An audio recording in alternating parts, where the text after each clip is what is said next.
Hello, everyone, and welcome to Third Shot Podcast. We took a quick break last week, but we are back at it this week with another great episode. So, thanks for joining us. If you haven't already done so, as we always say and we always appreciate, go ahead and like and follow us on our social media. We're on Instagram, Facebook at Third Shot Podcast, and on X at Third Shot Pod. We also have our website, thirdshotpodcast.com. So go check us out. Leave those comments. We love to see it. And we're back at this with our Let's shot. do it. No. Hey, cheers. Cheers. It's not the same as last week when we actually got to clink glasses, Bridgie. I know, we were right there, right next to each other. I miss my co-host. I know. Now That was you're fun. up there.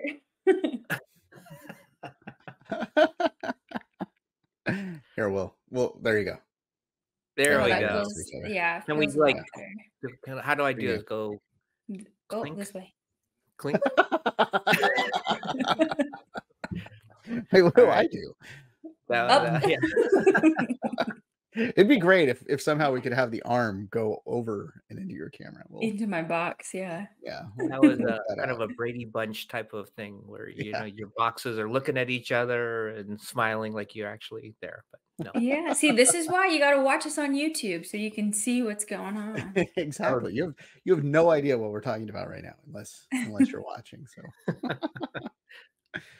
Russ, we missed you though. We wish you were with us. It was so much fun just doing all you can eat sushi. well, I was thinking about it around this time last year. We were all in Vegas together. We were. That was for the awesome. Shamrock for the Open. Shamrock Open. Yeah. It's been a whole year. That's crazy. It just flew by. It was like watching the Oscars the other night. My son goes, "This is on again?" Like it just happened. It just happened. It just happened. Like, no. Did you like the Ryan Gosling song, the Ken song? The performance? Hilarious. That was definitely a highlight. That and Al Pacino just giving the award away without doing anything. What was that? Like, oh, I read Oppenheimer. What? I mean, I didn't even understand what just happened. Like I don't even think the producers, the band, the orchestra, I don't think anybody knew what just happened. Everybody was like in shock. Yeah, it all kind of kicked in like a little bit late and delayed. It was so weird. But he's Al Pacino. Whatever he wants to do. Well, don't they run through? Like, Russ, you're a producer, so you must know the inside scoop, right? Do they practice this? You would think they have some sort of like rehearsal, even if it's just like right before you go out, like, oh, you're going to be doing this, this, and this, and this. But I don't know. For some reason, he just missed on the whole thing. They do rehearsals of the full performance. Like, actually, there was a clip of, or a couple of photos of the Ryan Reynolds thing that came out online of the rehearsal stuff that they were doing. So, there's a rehearsal, but I guess Al Pacino. Maybe he missed it. No, he didn't miss it. He was late for his reservation, his dinner reservation. Did you hear this? He had the dinner reservation and he was late and he just needed this show to end. Right. Don't they usually say the nominees? Yes. Like all 10 of them or however many it is? All 10 of them. You're supposed to say it and then you're supposed to say, and the winner is, right? So he gets everybody and they do a little drum roll and he just said, oh yeah, Oppenheimer. Yeah. Oh my god. Anticlimactic. Yeah. But I mean, I guess we all knew anyway, right? That it was going to be Oppenheimer. Well, the way they won 6 other ones with best actor, best actress, best supporting actor, best producer, director. So yeah, probably going to win. Until Pickleball the movie, whenever that's going to come out. It's coming out soon. I think it's going to win. I mean, if Barbie is nominated, I think the Pickleball the movies probably has a pretty decent shot at it. Right. Exactly. Well, and I know, we talked about what we were going to talk about, and this is not it, but I watched a movie the other day. There's a brand new independent film out that is about FileMaker. Not technically about FileMaker, but FileMaker is almost like a main character in this thing. It's called Problemista. And this Hmm. guy, like the problem is not the FileMaker, although he has plenty of problems with FileMaker, but it's hilarious. It's funny. It actually FileMaker sort of becomes the hero of the thing, kind of. Or I don't want to spoil, but it's like great to like see something like that. So yeah, that performed that part of my life. Now I need a pickleball movie to go see. Okay. Well, they Well, Make it were happen. filming that what is it? Pickle Slam, the Netflix one that's coming out. yes. Yeah. Oh, And Uncle, I think you just missed it the last time you were out here. I think you had left and it was filmed maybe just like a couple days after. And I was like, shoot, that would have been perfect for us to be able to go to that together. oh yeah. Exactly. That would have been, but we did have some fun on the courts. We did. Yeah, that's true. That's So always fun going to Sunset yeah, and what just else? I mean, obviously we missed a whole show last week because probably we were having so much fun in Vegas. But what was going on out there? Well, it was Amanda's senior night. You know, she dances for UNLV. So Right. that was the main event, was right. Amanda and senior night, and that was so much fun. She did an amazing job. We got to see 2 of her performances. I Nice. had a fat head made for her, so I was out in the crowd with Oh, a awesome. giant Awesome. fat head of my favorite dancer. But of course, we squeezed in lots of pickleball and lots of eating. Of course. The Of fat course. head was classic because everybody wanted to take a picture with Amanda's head. That's It's a awesome. beautiful head. I don't know why you wouldn't. I mean, that's true. That is true. She's a beautiful young woman, and yeah, why wouldn't you want to take a picture with the big head? But so yeah, that was really nice. Watching her, it's kind of you having being a parent and you watch your kid grow up dancing, right? From 3 years old up until now, and, Yeah. this I don't know what's next in her dance career, but this is definitely the end of a certain era of her career, Yeah, right? Her right. her college, doing it all in school. Oh my gosh, did you hear the music I for did. that? What Oh, that was pretty cool. Anyway, so it was, like, emotional for me, Oh, I'm yeah, I so bet. proud of everything she's accomplished, but it was very, emotional and watching her dance for the last time for UNLV. It was cool, it was cool, but I was tearing up. Bridgie had to hold me Yeah, back. right. Yeah. I I bet. had She to cheer him tapped me up on my with, shoulder, goes, "It's yeah, okay, it's okay." "I'll Yeah. take you to Sunset, don't worry." Okay, that's exactly, and then I think, some ice cream or something like that helped too. Yeah, Right. right. Of course. Alright. All you can eat sushi. Yep. Yeah. Well, it was Right. fun because while we were out there, we got to see a couple of friends that we've made out at Sunset together, Pono and Jesse too. Jesse, And yep. yeah, and that Jesse was from a long time ago, and he came up and was like talking to you, saying he's been listening to the show, Awesome. knew about the other Greg, so it was So awesome.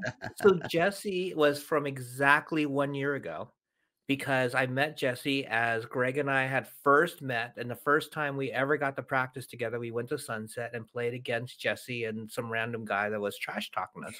But Jesse was so nice, and he was helping us with our game, and anyway, I have not seen Jesse probably in a year, Oh, well, since that first time, but he's been listening to the nice. show, and it was really fun because, Bridgie and I were talking to Pono, and all of a sudden, Jesse came rolling up, and he goes, "Hey, guys, what's going on?" I'm like, "Alright, Jesse." Yeah, that was cool.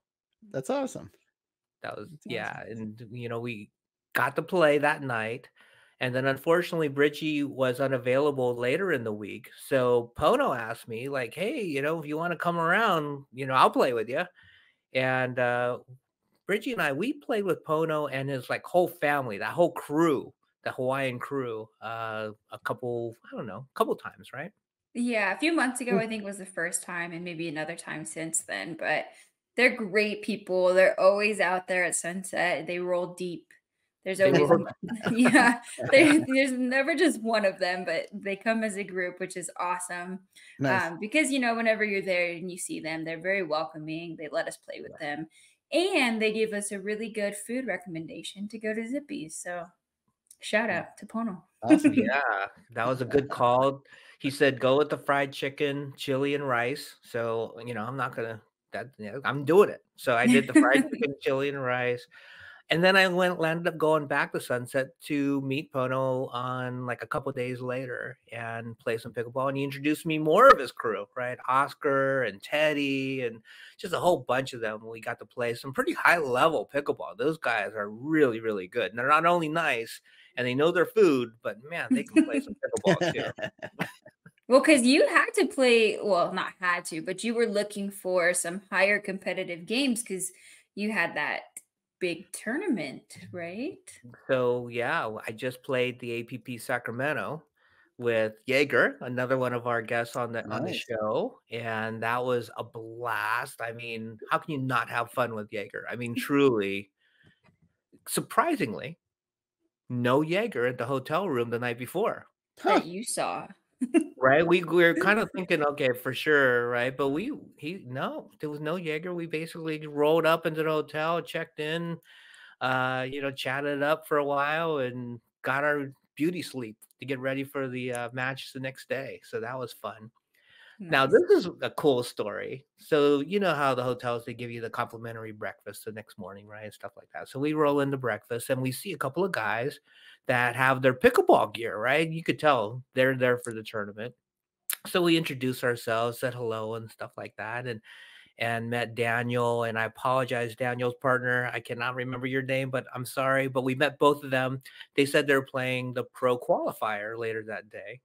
And sure enough, when Jaeger and I got to the courts, there's Daniel, there's his partner. They're playing singles. And then later that day, they're doing the doubles qualifier. And they did it. They won the qualifier. They Oh, made it into wow. the main bracket. Nice. Go Wow. Nice. Daniel and partner. So cool because I got home later that night or the next morning. I'm looking on my Instagram and I see a post of Daniel and his partner going, "We did it. We're in the main draw." And I'm like, all right. So I got on and messaged Very them, cool. congratulated them, and said it was really cool to meet them and stuff. So that was fun. That was fun. They played awesome. We got to watch them a little bit before our matches and they were just killing it. Nice. So Nice. shout out to Daniel, man. The quad Cool. father himself. That's what he goes by, isn't it? The quad father of pickle. Yeah. Nice. Go Daniel. Nice. Nice. But the APP tournament for Jaeger and I was a great experience because we played at a higher level than I've ever played. We played the 4-5 to 5, right? And I had never played that level. And you know what? Now I know why. Hey, you guys held your own out there. I For held that my being your own, first Jaeger. time Yeah. What's that? for that being your first time, I thought you 2 did a pretty decent job. Thank you. We had a good time. It was a great experience, a great learning experience because you realize why these guys are at the level they're at. The consistency, the placement of the ball. It's not like they hit the ball any harder than you hit the ball. Like I can hit the ball hard, right, if I want to, but it's just the consistency of them keeping it in and positioning it in the right part of the court and everything. I was in awe getting beat. Maybe that's why you got me. You're too busy watching them. Like, Yeah, oh right? my gosh, these guys are so good. Oh wait, I'm playing. Oh, darn it. But it was really cool. I want to do it again. I think I need to keep working my way up to that level, but now I've seen it. Now I know what to expect. So that was really cool. Nice. Yeah, and these APP tournaments, similar to the PPA tournaments, have pro players there, right? Yeah, we got to see a number of pros. We played early in the week, but a lot of the pros were there qualifying as well as practicing and getting ready for the tournament.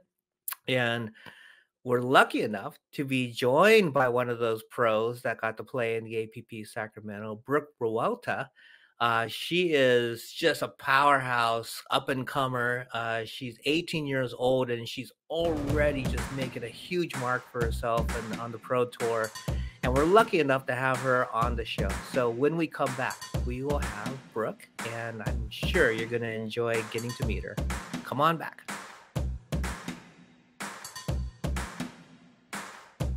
Welcome back from that quick break. We really appreciate all the support that you're providing us on our social media, on YouTube now and watching the different videos. Please keep it up. Please provide us the feedback. We love the 5 stars when you review us. Please keep that up as well.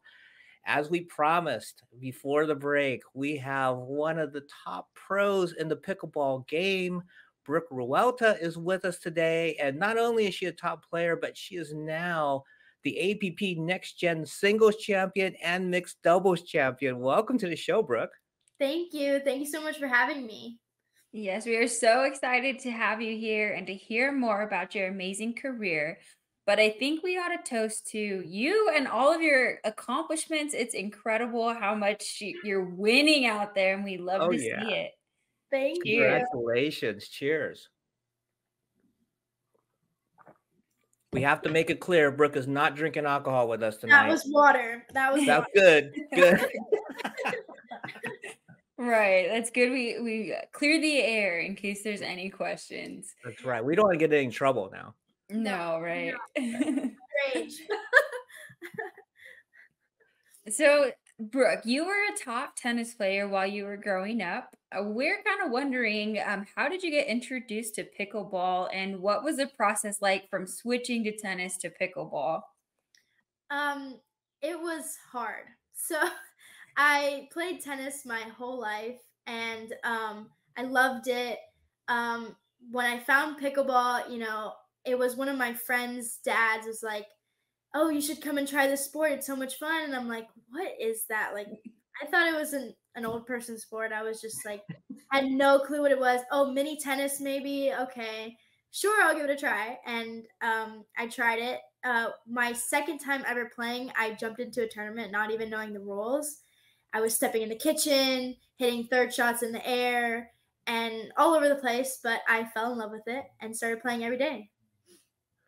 Wow, that's amazing because I know I met your mom. I met both of you over in Las Vegas at the PPA tournament, and I have to imagine this must have been a complete shock because up to that point, I'm guessing, I mean, you were already looking at what schools, what colleges you're going to go to, you're getting recruited, you're getting scholarship offers. Like that had to have been tough to just walk away from all of that It just was. to like pursue the shot at going pro at pickleball.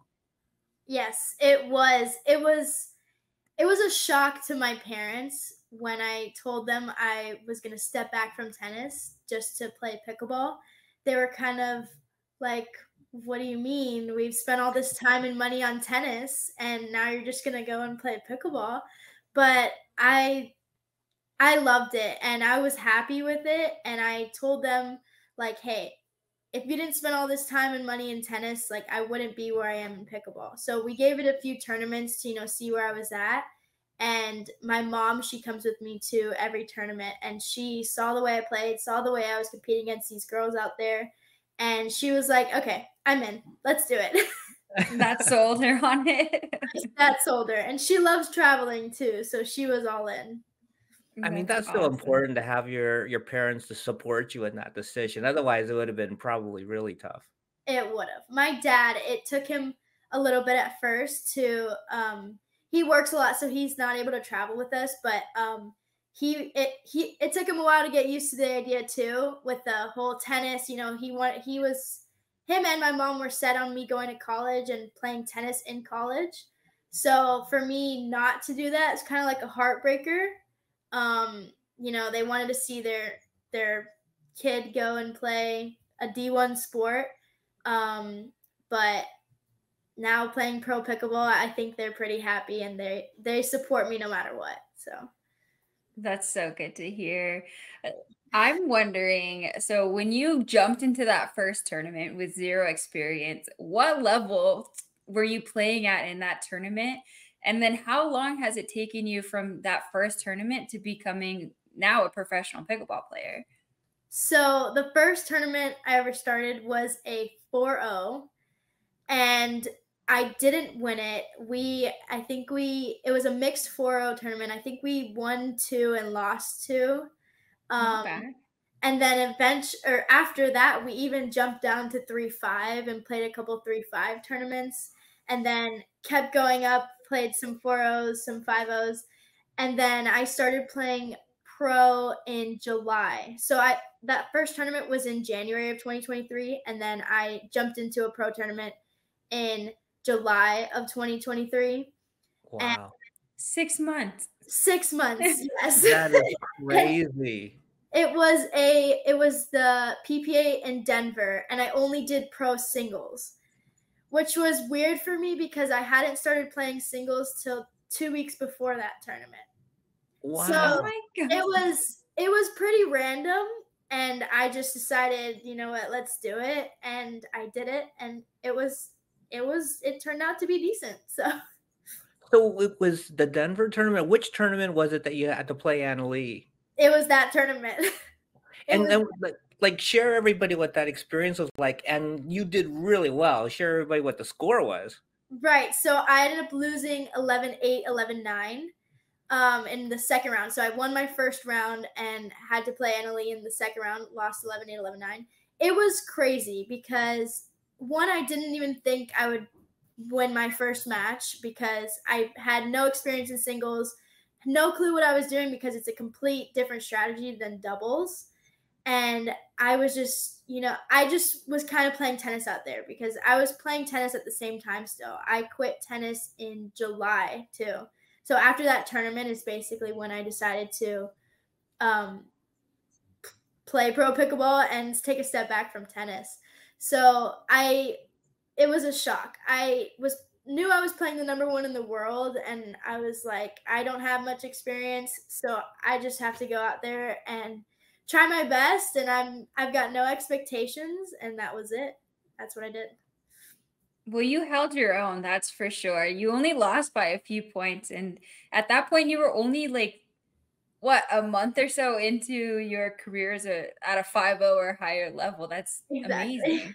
It was great to see, great to experience like playing her and see that I could hang with those type of players. I mean, the number one in the world. It was a great experience. So go ahead, oh, Bridgie. I was gonna ask, and I'm sure we're probably thinking the same thing. Like, what was the training process like that sped you up from just jumping into your first tournament to playing against Anna Lee? At that point, I wasn't doing a lot because I had no idea what I was doing. I had no idea what I was doing. So we would play in those 6 months, we would drill, but honestly, we had no idea what kind of drills we were doing. I didn't know the proper technique. So we would also just go and play some rec games at some local parks, and that was pretty much it. But after that tournament, I did get a coach. I started learning the techniques, how to hit certain shots like drops, the actual fundamentals of pickleball. And that was when I really started to learn the game and started getting better. It was after that. Well, give a shout out to your coach. I mean, Yes, of course. I owe everything to him. He's the best. His name is Mario Figueiredo. I would not be where I am without him because he has gotten me into better shape, and he's comes from pickleball only, which I think I needed. I needed someone who knows the game of pickleball, not the game of tennis. So he really showed me how to play pickleball, and I thank him every day. I follow you religiously on social media. I've been a fan of yours ever since we met, even before we met. One of our good friends, Pickle or Die Greg, he gave me the heads up on you and says, Greg, you got to check out Brooke. She is so good. She is so good. So ever since he told me about that, I've been watching. And one of the things that blows my mind is like how much you are traveling. Yes. I mean, like, you're in Hawaii, you're in Arizona, you're in Texas, you're in Florida. I mean, like every week. And then just recently, you're in Sacramento. We were both up at the APP Sacramento. Mm-hmm. I mean, how do you just manage that? So it is tough with trying to balance practice schedules and schoolwork, and then traveling every week. It's tough. So I actually recently had to sit down and figure out my schedule for the rest of the year because you know, going straight from one tournament to another or just having back-to-back weeks, you know, like for example, this week I went to the APP Sacramento. I came home, and now in 2 days I'm leaving to the PPA in Austin, Texas. So it's really tough, but we do, my coach and I, we work out and train together right when I get back home from a tournament. We train. I do a lot of schoolwork while I'm home and then get ready to travel back again to somewhere else. Gosh, yeah, you've got a lot on your plate. That's amazing that you're able to keep up with everything. It's So are you homeschooling to keep up with all the I mean, you're graduating this year, right? Yes, I do online school. Yes. Wow. I know, right? So along with traveling, all of these different places that you're going to for pickleball have such different climates. Is there anything that you do in particular to get yourself ready? So let's say you flew from Hawaii, and the next weekend you're, I don't know, in Texas, which would probably be a huge change in climate. How do you prepare for that? I honestly, usually I don't feel a difference with the climates. I know it's a little weird, but I just honestly drink a lot of water, and that's the main thing I do. I feel like being in Florida, I've gotten used to like a harsh, like, you know, humid, hot heat.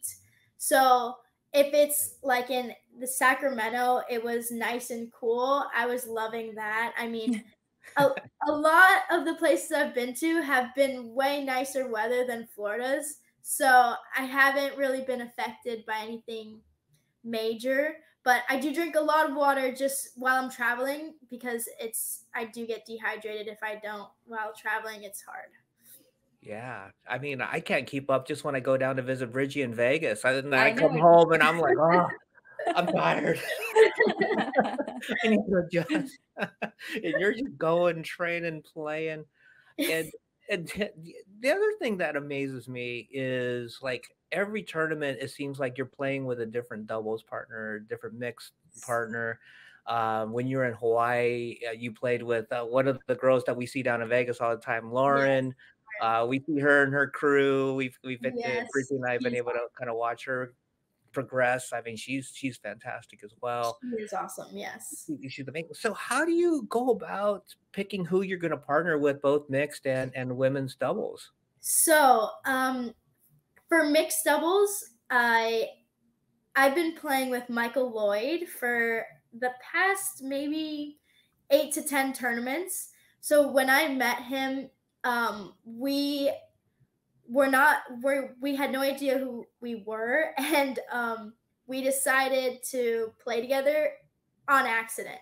So we were supposed to play nationals with two separate people, and they both happened to not be able to play, and he reached out to me and was like, we're playing together because I know your partner can't and my partner can't, so let's do it. And I was like, okay, because if not, I wouldn't have played mixed any other way. So we played together, it worked out, and we just decided to play for the next 3 months of at least for the beginning of the year. So that was how I met Michael, and you know, haven't had to worry about a mixed partner for a while. And then as far as women's doubles goes, it's way harder to find a women's doubles partner than it is a mixed partner. And so I've been bouncing around a little bit. Now the people that I play with, I know who they are or have heard of them in some way. I mean, they reach out to me or I reach out to them, and we just go out and play. And we practice the day before, you know, get a groove, and that's it. That part blows my mind that like people from different states end up playing together in a tournament because I'm like, how the heck do you even get a feel for your partnership until the day of and then perform at the level that y'all do? Like, that's amazing. Yeah, like how much time do you guys practice together before you start the tournament? So it depends on when we both get there. Normally, I would practice with them the Wednesday before the tournament starts. So we would practice on Wednesday, and I would have singles Thursday, and we'd probably practice Thursday. if it's women's, we'll practice Friday after mixed. And so maybe for a couple days while we're there at the tournament, and that's about it. Wow. Whoa. I know, right? Are there any like social etiquette things that are behind the scene of selecting a partner? Like, are there some people where it's like, oh, you just don't ask those ones? Or like, is there a way to reach out that is better than just hitting somebody up on Instagram or something?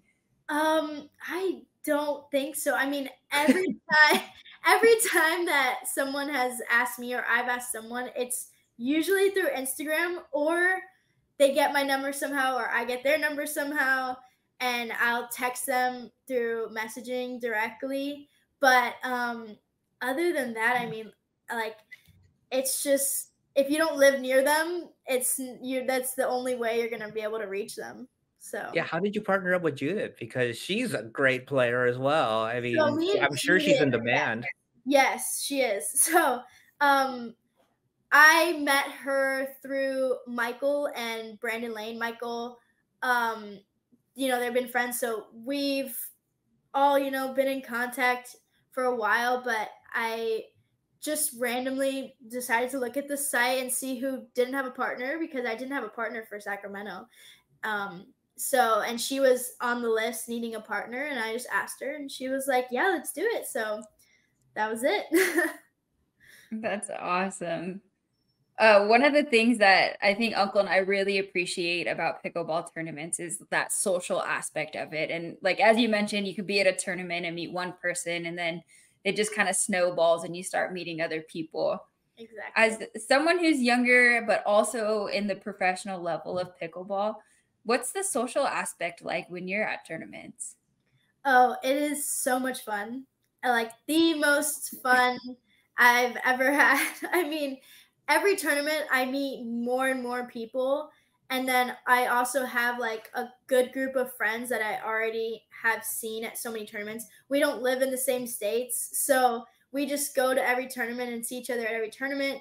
But the practicing with people, with new people, it's so much fun. It's great to meet new people, and everyone I've met has been so nice and just really like inviting, welcoming, just super great people. And I love meeting them all, and it's awesome. Yeah, I mean, we talked to a number of pros, and they say, kind of after the tournament's done for the day, they go out for dinner, whatever, right? They have drinks, or they're sharing a house together or what have you. Because you're traveling with your mom, are you just hanging out with mom afterwards and like doing your schoolwork, right? Because I mean, it's probably a little different vibe. So, mom usually I will go out with some of my friends for dinner. Sometimes mom will join us, and sometimes mom will just say, no, I'm not going to hang out with the kids or whoever. Well, She'll your just mom go. is so cool. She's probably the She life of the is. party when she comes, right? She is, and she loves it. She does. And everyone that meets her loves her too. She's awesome. That sounds like such a blast. I need to go to one of these tournaments. Catch up with you all afterwards. You do. Oh my gosh. That would be so fun. So is there anybody that, kind of mentors you that's on tour, or somebody that maybe you look up to, somebody you want to like model your game after? I mean, there's so many top players out there, but you're right up there with them. Yes. Well, mentoring me on tour. Honestly, I can't say that there's anyone that does, but my coach Mario, and he doesn't come with me to my tournaments. So he's like virtually mentoring me. And then obviously there's my mom, who's always my biggest supporter. So they're my main like support system, behind the scenes. It's kind of just them, and that's it. Do you look up to anybody, like, their games and say, "Oh, I really appreciate this part of Yes. their game." Yeah. Yes. So, you mean like top pros? Yeah. Okay. I love Vivian David's game. She is one of my favorites. I love the way she plays. She's super nice, super cool, and super nice at the same time. So that's a bonus. but her game I would love to model, and I look up to her game for sure. She's so positive, right? She When she's on the is. court, she's always smiling. She's always having a good time. She's so positive. It's like She you is. couldn't help have fun playing with her. Right. She is the best, honestly. Well, you have quite a few accomplishments yourself. When Uncle was introducing you, you know, that list is just getting longer and longer, I feel like, with each tournament you play in. What has stood out to you so far in your career? Like, give us the highlight reel. Definitely winning Next Gen. That was the biggest. I feel like I played my best there, and I just, on each day I went in and I was like a different person. I think nobody really knows that because it was, kind of like mental for myself. But that tournament for me was like a whole nother level of my game that, I feel like was brought out with that tournament, and winning it was a big plus. So that was probably the highlight of my career so far. What do you think triggered that for you? Was it just you woke up on a good side of the bed that weekend? What do you think happened? I guess so. I mean, every morning, well, for starters, every night before I played, I ate sushi. So I think I ate it on the Thursday night, and then we won mixed, and I was like, okay, sushi again, let's do it. So that was kind of a ritual. It's a little superstitious, but it was working. So, and then every morning I just woke up and really just locked in, and it was like almost as if when I was playing, I didn't even know who I was playing. I was just playing my game and not even paying attention to anything else. Even with my partners there, I was just very locked in and focused, and it was the most focused I feel like I've ever been in a tournament ever. Well, when you hit Vegas, Bridgie knows all the best sushi places. Oh Yeah, gosh, you let me know. That's awesome. Well, I was laughing. I was laughing because growing up, I was a soccer player, and so I had my own like superstitions too. Right. And sushi was also my like go-to food. Yep. And if I played well afterwards, you better believe I was eating sushi before the next game too. That's so funny. That's hilarious. And I didn't start liking sushi till recently too. So it's very weird that it's now a food I eat regularly at tournaments. So usually Wednesday nights when we get to a place, we're eating sushi. That's funny. You found what works, stick with it. I wish we got together in Sacramento because there's some great sushi places up in Sacramento. We should have done it. Oh my gosh, that would have been awesome. So one of the perks I think from like our perspective as common pickleball people is that pros get the cool sponsorships and the paddle sponsorships. Can you tell our audience a little bit about how to go about getting a sponsorship and who are you sponsored by? Okay, so I'm sponsored by Holbrook Pickleball. How to go about getting a sponsorship. One of the things that I noticed was that you have to be really patient because one, you may not like the paddles you're trying. I mean, it took me a while to find a paddle that I loved, and Holbrook I really just fell in love with. The first 2 minutes of playing with it, I knew that this was the paddle for me. So that's a big thing. It's when you know, and I believe that one of the main things when you're trying to find a sponsor is that you should love their paddle. And if you don't, I don't think it's really worth it. And, just reaching out to companies, seeing what if they'll sponsor you and making sure that you love it, though. That's the main thing, in my opinion. So what was it? I mean, Bridgie and I have had the luxury, and we're so lucky because we do the show. We've tried so many different paddle manufacturers. I mean, yeah, people call us the paddle people, right? So, but I haven't had a chance to try the Holbrooks yet. So what is it about that really stood out to you that as soon as you picked up in the first couple of minutes, you said, this is different? Right. So I was playing with the Yola, the Perseus. and I love that paddle. Like, I thought I would never switch, but I did not get sponsored by Yola. I mean, I didn't think I was going to, so I was like, okay, I need to find another paddle. I had so many friends that told me if I like the Perseus to try the Holbrook because I'm gonna like it way better. Oh. So I had a friend give me one of hers, and I, started hitting with it. And one thing I loved about the Perseus was that there was a lot of control.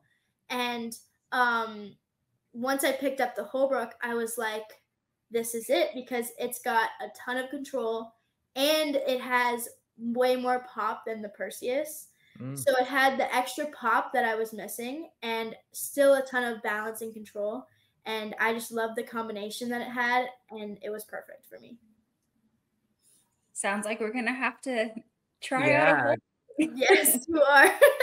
Brooke, you're gonna have to give us the intro to somebody over at Holbrook. We're gonna have to try this out. Oh, I will. I could even bring you a paddle next time I see you. All right. There we go. Sounds like a plan. Right. So what's next for you, Brooke? What do you have tournaments coming up? Where's your career headed? Let us know. Yes. So my next one, I leave on Wednesday to Austin, Texas for the PPA. And then after that, I've got the APP Miami and the APP Delray, which are very close to me. So those will be in like my hometown, and those should be really fun. So I wish Russ was on with us right now, but Bridgie, in Austin, what's the barbecue place to go to?